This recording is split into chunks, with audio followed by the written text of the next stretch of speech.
Shalom, pemirsa Embun Surgawi. Selamat pagi. Di pagi yang indah ini, mari kita merenungkan sebagian firman Tuhan yang saya beri judul Kebaikan Allah di Balik Penderitaan, yang terambil dalam Mazmur 44 ayat 24 sampai 25 dan Roma 8 ayat 28. Tapi sebelumnya mari kita berdoa bersama-sama. Tuhan, di pagi yang indah ini kami ingin kembali merenungkan firman-Mu. Biarlah firman-Mu benar-benar dapat menjadi kekuatan di hari ini untuk kami dapat terus berpegang pada kebenaran firman Tuhan di dalam setiap kehidupan kami. Terima kasih Tuhan untuk kesempatan ini. Dalam nama Tuhan Yesus saja kami berdoa. Amin. Saudara, salah satu pertanyaan yang sering diajukan oleh orang-orang yang sedang menderita dan belum mendapatkan pertolongan dari Tuhan ialah, mengapa Allah diam? Mengapa Allah tidak segera mengelurkan tangan? Bahkan pemazmur pernah berkata di dalam Mazmur 44 ayat 24 sampai 25, menganggap Allah tertidur dan menyembunyikan diri. Ayat ini berkata, terjagalah, mengapa engkau tidur ya Tuhan? Bangunlah, janganlah membuang kami terus-menerus. Mengapa engkau menyembunyikan wajahmu dan melupakan penindasan dan impitan terhadap kami? Alkitab melalui ayat di atas memang pernah mengatakan tentang Allah yang menyembunyikan diri. Tapi Allah yang menyembunyikan diri itu bukan berarti Allah tidak peduli kepada umatnya. Bukan pula dia tidak berkuasa untuk mengatasi akan setiap kejahatan sehingga memilih untuk menghindar. Tetapi di balik penderitaan itu, kita tahu bahwa Tuhan sedang bekerja untuk kebaikan kita. Di dalam Roma 8 ayat 28 dikatakan, kita tahu sekarang bahwa Allah turut bekerja dalam segala sesuatu untuk mendatangkan kebaikan bagi mereka yang mengasihi Dia, yaitu bagi mereka yang terpanggil sesuai dengan rencana Allah. Saudara, Roma 8 ayat 28 ini memberi kekuatan, memberi penghiburan bagi orang-orang percaya yang mengalami penderitaan. Ayat ini ditujukan kepada mereka yang sungguh mengasihi Tuhan.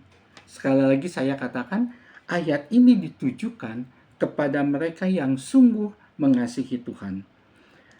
Penderitaan yang dimaksud muncul bukan akibat dosa, tetapi karena Tuhan memang mengizinkan itu terjadi untuk membentuk anak-anaknya sesuai dengan rencananya.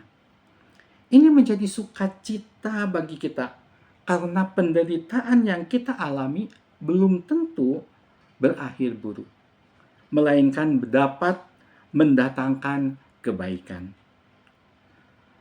Saudara, di balik penderitaan kita, Tuhan sedang berkarya.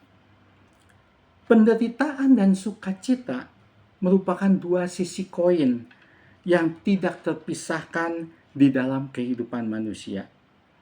Di tengah dunia yang penuh dosa ini, tidak ada seorang pun manusia yang dapat menghindar daripada penderitaan.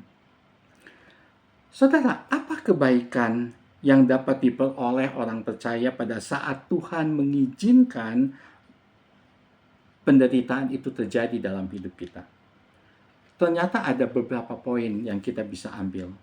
Yang pertama, melalui penderitaan, Tuhan dapat membuat seseorang semakin mengenal Dia. Dan yang kedua, penderitaan membuat seorang sadar bahwa dunia ini bukan rumahnya. Ketiga, penderitaan bisa membantu seseorang untuk menemukan tujuan hidupnya.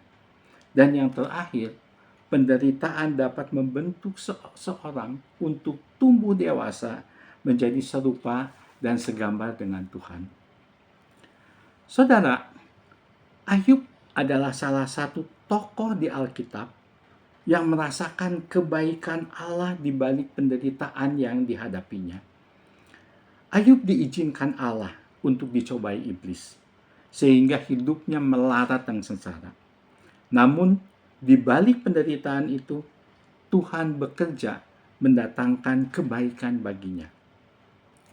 Melalui penderitaan, Ayub semakin mengenal Tuhan. Sampai-sampai ia mengatakan di dalam Ayub 42 ayat 5, hanya dari kata orang saja aku mendengar tentang Engkau. Tetapi sekarang mataku sendiri memandang Engkau. Saudara, saat kita diperhadapkan dengan penderitaan, janganlah mempertanyakan, kenapa aku mengalami penderitaan? Ini reaksi orang-orang dunia. Tetapi bagi kita, ambillah sikap tenang. Hadapi semuanya dengan berserah kepadanya. Dan biarkan Tuhan bekerja, memimpin kita di dalam hidup kita melalui penderitaan dan temukan kebaikan-kebaikan Kristus di dalamnya. Sehingga kita dapat kuat menahan penderitaan. Dan kita yakin bahwa Tuhan bersama kita untuk mendatangkan kebaikan bagi kita semua. Amin.